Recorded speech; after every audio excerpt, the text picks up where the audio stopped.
अरे तरबूज खाने से ज्यादा मजा तो उसे तोड़ने और नष्ट करने में आ रहा है। अब सच कहूँ तो यहाँ आकर मैंने कोई गलती नहीं की।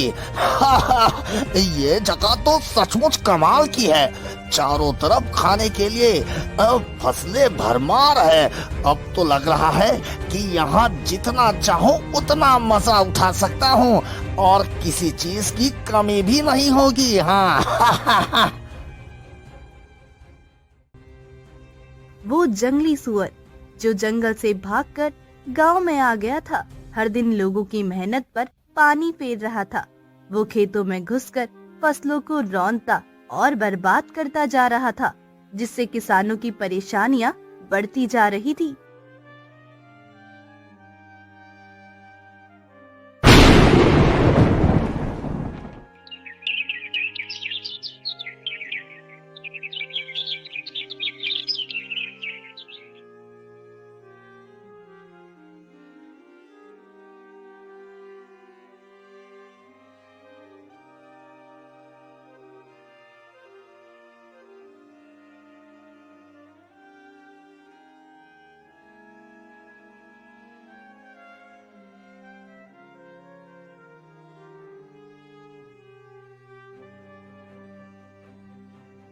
अरे भगवान, ये क्या अनर्थ हो गया।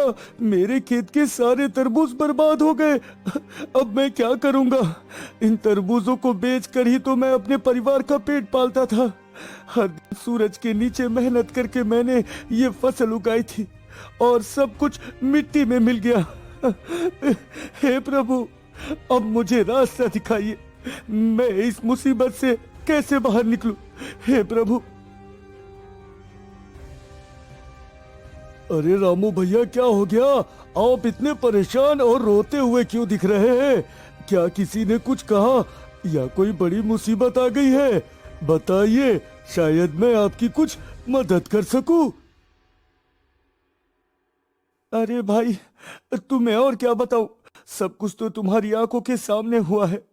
पता नहीं मेरे सारे तरबूजों का सत्यानाश किसने कर दिया। मेरी महीनों की मेहनत और उम्मीदें पल भर में मिट्टी में मिल गई। अब मैं क्या करूंगा, कैसे अपना घर चलाऊंगा। अब मैं क्या करूं। रामू किसान की दर्द भरी बात सुनकर रमेश एक पल के लिए चुप हो गया। उसकी आंखों में चिंता साफ झलक रही थी। वो थोड़ी देर तक बिना कुछ कहे खड़ा रहा, मानो वो इस बात को समझने की कोशिश कर रहा हो कि आखिर रामू भैया पर ये मुसीबत कैसे आ गई। फिर उसने धीरे धीरे कहा, भैया, ये तो सचमुच बहुत बड़ा नुकसान है। हमें कुछ करना होगा। इस तरह हार मानने से कुछ नहीं होगा। हे भगवान, अगर वो रामू भैया के खेत तक पहुंच सकता है तो कहीं उसने मेरे खेत को तो बर्बाद नहीं कर दिया। नहीं नहीं, ये नहीं हो सकता। लेकिन मैं यूं ही खड़ा नहीं रह सकता।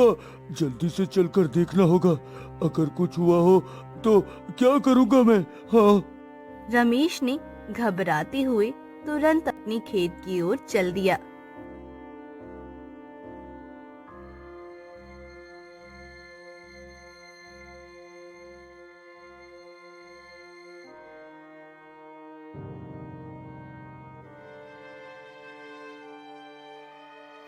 रमेश जब अपने खेत पर पहुंचा तो उसने राहत की सांस ली।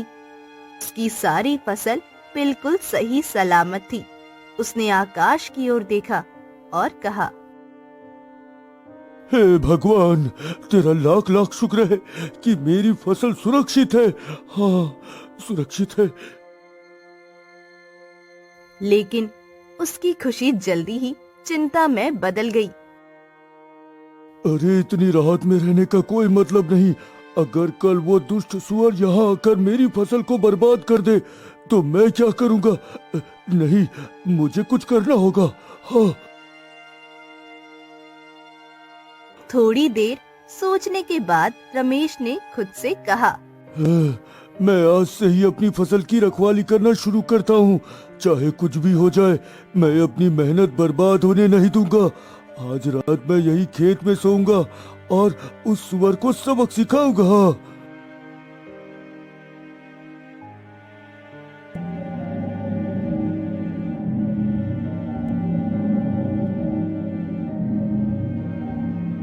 रात का सन्नाटा गहराने लगा।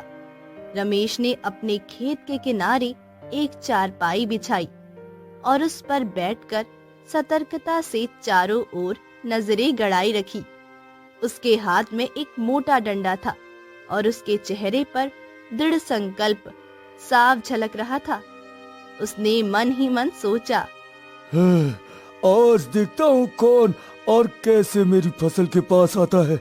इस बार उसे ऐसा सबक सिखाऊंगा कि वो दोबारा किसी किसान के खेत की तरफ देखने की हिम्मत भी नहीं करेगा। हाँ, देखना। उधर जंगली सुअर जंगल में भोजन की तलाश में भटक रहा था। उसकी लालची आंखें किसी नए शिकार की खोज में इधर उधर घूम रही थी। उसकी सूंघने की तेज शक्ति ने उसे रमेश के खेत की ओर खींचना शुरू कर दिया। धीरे धीरे वो उसी दिशा में बढ़ने लगा जहां रमेश अपनी फसल की रक्षा के लिए तैयार बैठा था। सुअर जंगल में इधर उधर घूमते हुए बड़बड़ाने लगा, अरे यहाँ तो खाने लायक कुछ भी नहीं मिल रहा। कल जिस तरह खेत में ढेर सारे मीठे तरबूज खाए थे, वहीं जाना ठीक रहेगा। वहाँ तो खूब मजा आया था। हाँ। इतना सोचकर सुअर उसी दिशा में बढ़ने लगा, लेकिन रास्ते में उसे रमेश का खेत दिखाई दिया। रमेश के खेत में खरबूजे लहलहा रहे थे और उनकी मीठी खुशबू ने सुअर को अपनी ओर खींच लिया। उसकी आंखें चमक उठी और उसने मन ही मन कहा, अरे वाह, यहाँ तो तरबूज से भी बढ़कर स्वादिष्ट खरबूजे हैं। पहले इन्हीं का मजा लेता हूँ, फिर आगे जाऊंगा। हाँ। वो धीरे धीरे रमेश के खेत की ओर बढ़ने लगा। ये नहीं जानता था कि वहाँ रमेश पहले से ही उसका इंतजार कर रहा है। चलो इधर से चलता हूँ। कल तो मैंने तरबूज ही खाए थे, आज कुछ नया स्वाद लेते हैं। हाँ। इतना सोचकर सुअर ने अपने कदम तेज कर दिए और रमेश के खेत की ओर बढ़ने लगा। उसे इस बात का बिल्कुल भी अंदाजा नहीं था कि उसकी ये यात्रा रमेश के लिए एक बड़ी चुनौती बनने वाली थी। रमेश ने जो तय किया था वो उस रात सुअर के लिए एक सबक साबित होने वाला था। रमेश ने जैसे ही सामने से सुअर को आते देखा, उसकी सांसें रुक सी गई। हे भगवान, ये क्या चीज है? इसका आकार तो इतना बड़ा है जैसे पहाड़ से निकला हो। इसके दांत तो बर्फ की तरह चमक रहे हैं। ये कितना खतरनाक होगा। हे भगवान। रमेश के मन में डर की लहर दौड़ गई, लेकिन फिर उसने खुद को संभालते हुए कहा, मुझे डरने की कोई जरूरत नहीं। मैं अपनी फसल की सुरक्षा करूंगा। सुन ले तू, भाग जा यहाँ से, भाग जा, चल भाग। रमेश ने गुस्से में आकर डंडा उठाया और सुअर को चेतावनी दी। अगर तू मेरे खेत में घुसा तो तुझे छोड़ूंगा नहीं मैं। हाँ, छोड़ूंगा नहीं। लेकिन सुअर ने उसकी चेतावनी को बिल्कुल भी नहीं माना। वो बेतहाशा बढ़ता हुआ अपनी बड़ी बड़ी आंखों से रमेश को घूरने लगा। उसकी चाल में गुस्सा और ताकत थी और वो किसी भी डर से परे था। रमेश सुअर की तरफ बढ़ा। सुअर ने पलटकर हमला कर दिया। हाँ, तुम क्या समझते हो? तुम मुझे डराओगे? हाँ? सुअर ने बड़बड़ाते हुए रमेश की ओर झपटा। रमेश भागते हुए खेत के एक कोने से दूसरे कोने तक दौड़ने लगा, लेकिन सुअर ने उसे पीछा करना शुरू कर दिया। अब रमेश को अपनी जान की सलामती की कोई गारंटी नहीं थी। सुअर की तेज चाल ने उसे पूरी तरह से घेर लिया था। अरे ओ मूर्ख सुअर, मेरी मेहनत की फसल को बर्बाद कर रहा है। रमेश ने गुस्से से कहा। अरे तू तो पागल हो गया है, पहले मेरे खरबूजे खाए और मुझ पर ही हमला करने आ गया। रमेश की आंखों में गुस्सा और निराशा दोनों थे। उसने देखा कि सुअर उसकी फसल को तहस नहस कर रहा है और उसकी मेहनत एक पल में बर्बाद हो रही थी। हे भगवान, ये क्या हो गया? मेरे पूरे खेत को इस दुष्ट सुअर ने उजाड़ दिया। अब मैं क्या करूं? अब मैं क्या करूं? रमेश ने खुद से कड़ा वादा किया। नहीं, मैं इसे जिंदा नहीं छोड़ूंगा। चाहे जो भी हो, इस सुअर को अपनी सजा मिलकर रहेगी। हाँ, मिलकर रहेगी। अचानक आदमखोर सुअर ने पीछे से रमेश पर जोरदार हमला कर दिया। रमेश ने बचने की कोशिश की, लेकिन सुअर की ताकत के आगे वो टिक नहीं पाया। सुअर ने अपने नुकीले और खतरनाक दांतों से उसे बुरी तरह घायल कर दिया।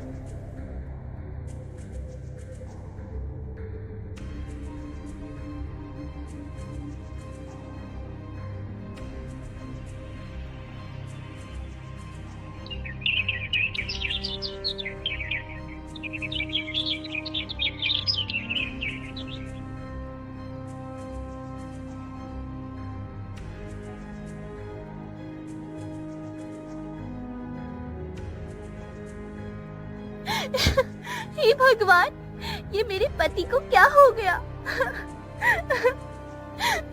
किस निर्दयी ने इन्हें इतनी बेरहमी से मार डाला? हाँ? उसकी चीख सुनकर आसपास के लोग चौंक गए। धीरे धीरे पूरे गांव के लोग वहां इकट्ठा होने लगे। हर कोई ये भयानक दृश्य देखकर सहम गया और एक दूसरे से पूछने लगा कि आखिर ये किसका काम हो सकता है। अरे ये क्या हुआ? रमेश यहाँ कैसे पड़ा है? इसे किसने मार डाला? भीड़ में से एक व्यक्ति ने घबराते हुए स्वर में कहा। रमेश का तो किसी से कोई झगड़ा भी नहीं था। वो तो हमेशा अपने खेत में ही लगा रहता था भैया। गांव वाले हैरान थे और चारों तरफ नजरें घुमाकर इस भयानक घटना का कारण समझने की कोशिश कर रहे थे।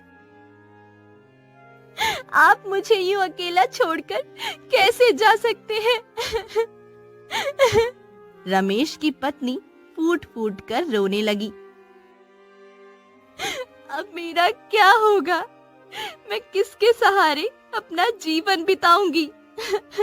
उसकी करुण आवाज ने वहां मौजूद हर किसी का दिल दहला दिया।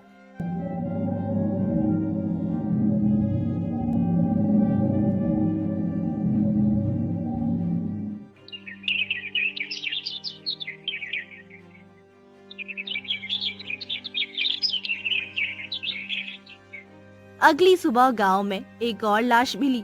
इस बार भी मारे जाने का तरीका वही था जो रमेश के साथ हुआ था। अरे ये क्या हो रहा है हमारे गांव में? एक घबराए व्यक्ति ने पूछा। अगर ये सिलसिला नहीं रुका तो जल्द ही हमारा पूरा गांव पूरी तरह खाली हो जाएगा। अरे मुझे तो लग रहा है कि हमारे गांव पर कोई बड़ी मुसीबत मंडरा रही है। देखो, हर रात किसी न किसी की जान जा रही है। हे भगवान! गांव के लोग डरे हुए थे और उनकी आंखों में डर और सवाल साफ झलक रहे थे। उधर से मंत्री नरेंद्र अपने सैनिकों के साथ गुजर रहे थे। गांव वालों की भीड़ देखकर वो रुक गए और तुरंत वहां आ पहुंचे।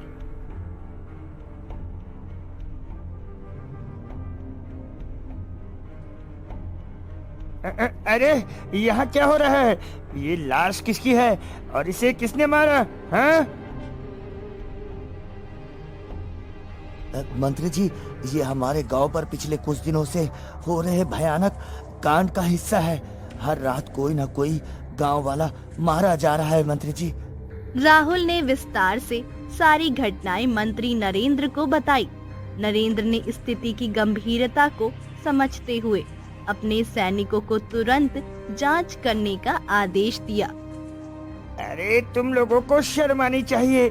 मंत्री नरेंद्र ने थोड़ी देर चुप रहकर कहा, 2 दिनों से गांव में लाशें मिल रही है और मुझे अब बता रहे हो। तुम लोगों ने महाराज को इस बारे में क्यों नहीं बताया?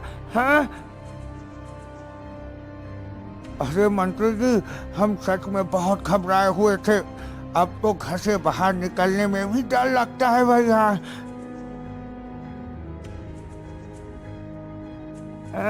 अच्छा ठीक है, डरने की कोई बात नहीं। मैं इस मुद्दे को महाराज के पास लेकर जाऊंगा और जल्द ही कोई ठोस कदम उठाया जाएगा इसके लिए। हाँ। ऐसा कहकर मंत्री नरेंद्र अपने सैनिकों के साथ वहां से चले जाते हैं।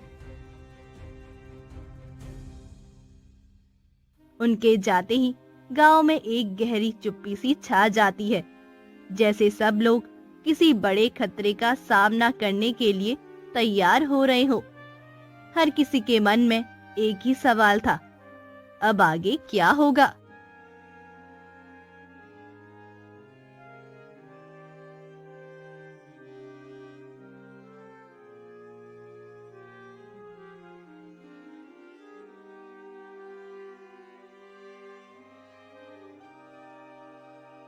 मंत्री ने चिंता जताते हुए कहा, महाराज, हमारे गांव में काफी ज्यादा लोगों की मौत हो रही है महाराज। क्या हमारे राज्य में अचानक ये सब हो गया और आप मुझे अभी बता रहे हो? महाराज, ये सारी गलती गांव वालों की है। ये बहुत डर गए थे, इसलिए कोई भी घर से बाहर नहीं निकल रहा था महाराज। मुझे खुद आज इस घटना के बारे में पता चला है महाराज। महाराज ने गंभीरता से सोचा, फिर कहा, हाँ ठीक है मंत्री जी, मुझे तो लग रहा है कि ये जरूर कोई चोरों या लुटेरों का काम होगा, वरना ऐसी घटनाएं हमारे राज्य में पहले कभी नहीं घटी। महाराज, मुझे लगता है कि ये कोई साधारण चोर या डाकू का काम नहीं हो सकता। अगर ये चोर होते तो वो घरों में घुसकर लूटपाट करते, लेकिन खेतों में जाकर किसी को मारने का क्या मतलब है महाराज? रानी साहिबा ने अपनी चिंता व्यक्त की। मंत्री जी, मुझे भी यही लगता है, कुछ तो गड़बड़ है। ये मामला कुछ और ही लग रहा है। हाँ, तुम दोनों की बातों में सच्चाई है, कुछ तो रहस्य है और हमें इसका पता लगाना होगा। ये हमारी जिम्मेदारी है कि हम जल्द से जल्द इस रहस्य को सुलझाएं। मंत्री जी, आप जल्द से जल्द पता लगाइए कि ऐसा आखिर कौन कर रहा है और क्यों कर रहा है। हमारे राज्य की शांति और सुरक्षा के लिए ये बहुत जरूरी है कि हम इस रहस्य का पर्दाफाश करें। महाराज, मेरा नाम नरेंद्र है और मैं आपको ये वचन देता हूँ कि 2 दिन के भीतर उस हत्यारे को आपके सामने पेश कर दूंगा। हाँ।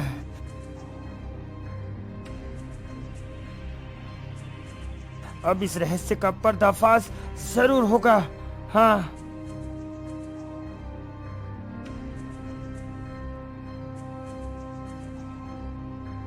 रात के समय मंत्री नरेंद्र ने कुछ सैनिकों को गांव के विभिन्न हिस्सों में तैनात किया।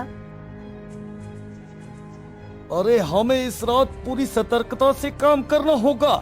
मंत्री ने आदेश दिया है, किसी भी संदिग्ध गतिविधि को नजरअंदाज मत करना। हमें हर हाल में इस हत्यारे का पता लगाना है। हाँ। सैनिक ये बोल ही रहे होते हैं कि तभी उन्हें किसी के पैरों की आवाज सुनाई देती है। अरे सैनिक, तुम यहीं पर रुको, मैं देख कर आता हूँ आखिर इतने रात को कौन गांव में दाखिल हुआ है। हाँ।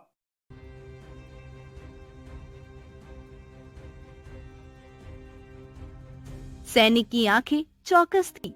वो हर कदम को ध्यान से रख रहा था, ये जानने के लिए कि क्या कोई व्यक्ति गांव में घुसने की कोशिश कर रहा है।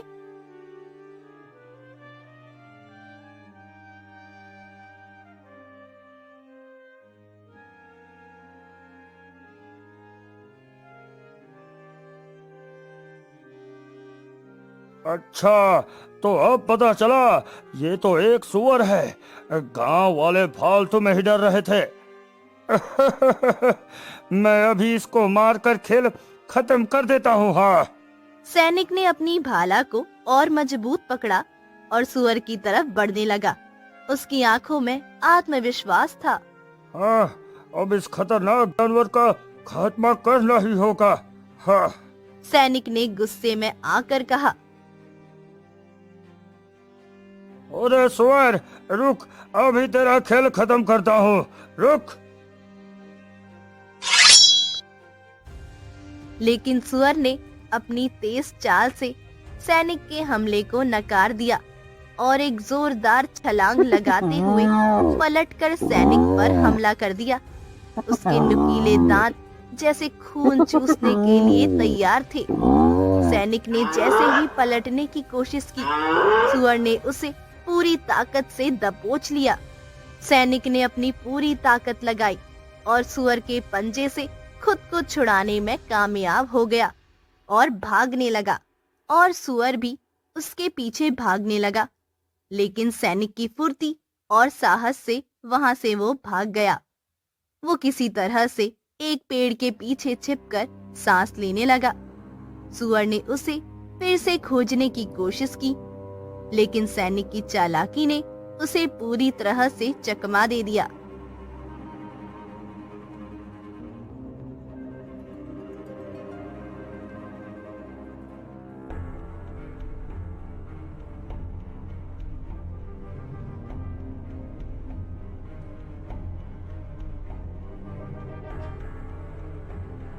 मंत्री जी जल्दी बाहर आइए, हमारे सारे सैनिक भाई मारे गए हैं। जल्दी आइए मंत्री जी। मंत्री नरेंद्र घबराते हुए बाहर आते हैं और सेनापति की हालत देखकर चौंक जाते हैं। अरे सेनापति, ये तुम्हें क्या हुआ और ये तुम्हारे शरीर पर चोट कैसे आई है? ओह मंत्री जी, वो आदमखोर सुअर, वो हमारे सभी सैनिकों को मार डाला। हम उसे रोक नहीं पाए। वो बहुत ताकतवर था। हमारी सारी कोशिशें बेकार हो गई। मैं नहीं बच पाया। मैं उन्हें नहीं बचा पाया। इतना कहते हुए सेनापति गिरकर वहीं मर जाता है। मंत्री नरेंद्र ये देखकर पूरी तरह से चौंक जाते हैं। अरे ये क्या हो रहा है? इस आदमखोर सुअर ने हमारे सैनिकों को मार डाला और अब हमारी जान खतरे में है। मैं इसे जिंदा नहीं छोड़ूंगा। हाँ। मंत्री नरेंद्र अपने मन में ठान लेते हैं और खुद को पूरी तरह से तैयार करते हैं।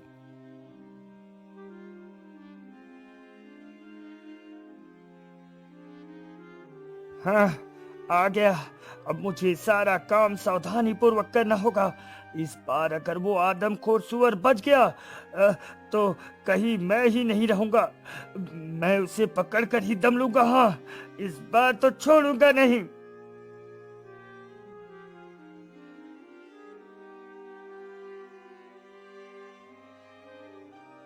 मंत्री नरेंद्र ने अपनी योजना बनाई और सैनिकों के साथ मिलकर सुअर को पकड़ने के लिए रात को ही एक जाल बिछाने का निर्णय लिया।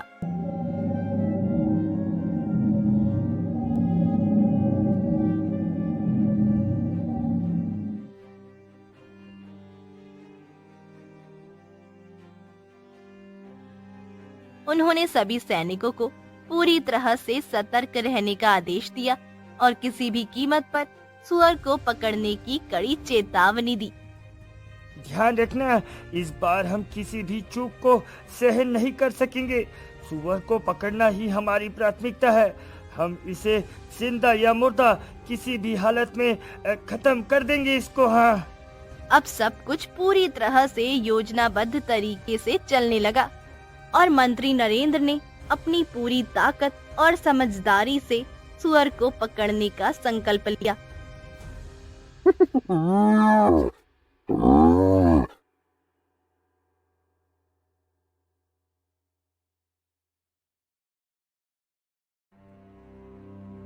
और वो छुपकर सुअर का इंतजार करने लगे। जैसे ही वो सुअर आता है, मंत्री नरेंद्र ने अपनी भाला उठाई और पूरी ताकत से सुअर के आगे वाले पैर पर वार कर दिया। सुअर करहाते हुए घायल हो गया और दर्द से तड़पते हुए वहां से भागने लगा। मंत्री नरेंद्र ने भी बिना देर किए सुअर का पीछा करना शुरू कर दिया।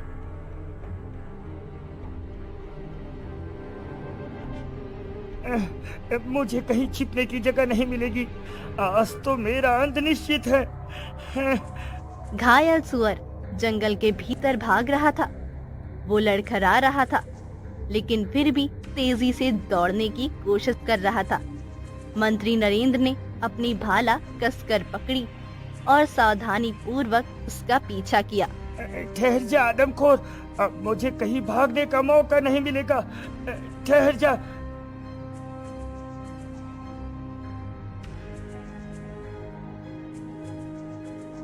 जैसे ही सुअर एक बड़े पेड़ के पीछे छिपा, नरेंद्र ने उसकी हलचल पकड़ ली। तू चाहे जितना भी चालाक क्यों ना हो, मेरी नजरों से बच नहीं सकता। निकल बाहर, निकल। सुअर ने करहाते हुए गुर्राने की कोशिश की, लेकिन उसकी ताकत कमजोर पड़ चुकी थी। नरेंद्र ने अपनी भाला उठाई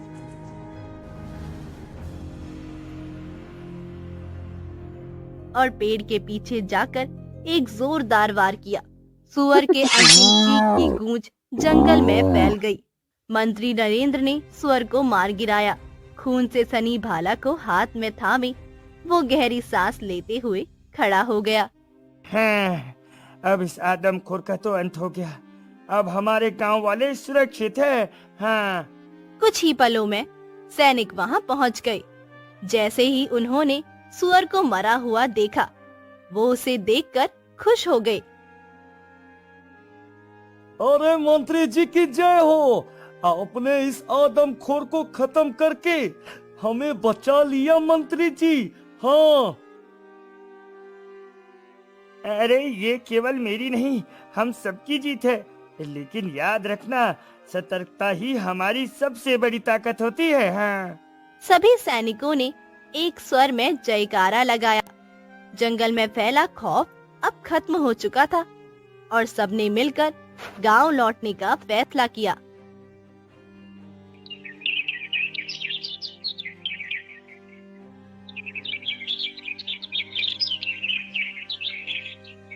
मंत्री नरेंद्र और उनके सैनिक जब गांव पहुंचे तो वहां खुशी और उत्साह का माहौल था। गांव वाले उनके इंतजार में खड़े थे। जैसे ही उन्होंने मंत्री नरेंद्र से आदमखोर सुअर के अंत की खबर सुनी, सबने उनकी जोरदार जय जयकार की। मंत्री नरेंद्र जी की जय हो। आपने हमें इस दानव से छुटकारा दिलाया मंत्री जी। अब हम सुरक्षित हैं। हाँ।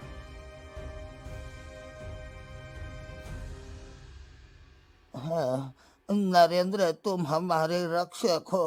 भगवान तुम्हें लंबी उम्र और शक्ति दे। ये मेरी जिम्मेदारी थी। मैंने केवल अपना कर्तव्य निभाया है, लेकिन ये जीत हमारी एकता और साहस की वजह से संभव हुई है। हाँ।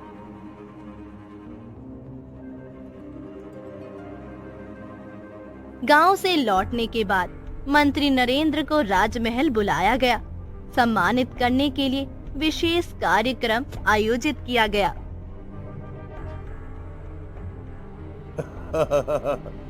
मंत्री नरेंद्र, आप जिस तरह अपने प्राणों की परवाह किए बिना गांव को उस आदमखोर सुअर से बचाया, वो हमारे लिए गर्व की बात है। आपके साहस और सूझबूझ के बिना ये संभव नहीं था। हम सब मंत्री नरेंद्र के इस अद्वितीय पराक्रम को सलाम करते हैं। गांव और महल में खुशी का माहौल था। मंत्री नरेंद्र को नायक की तरह लोग देखने लगे।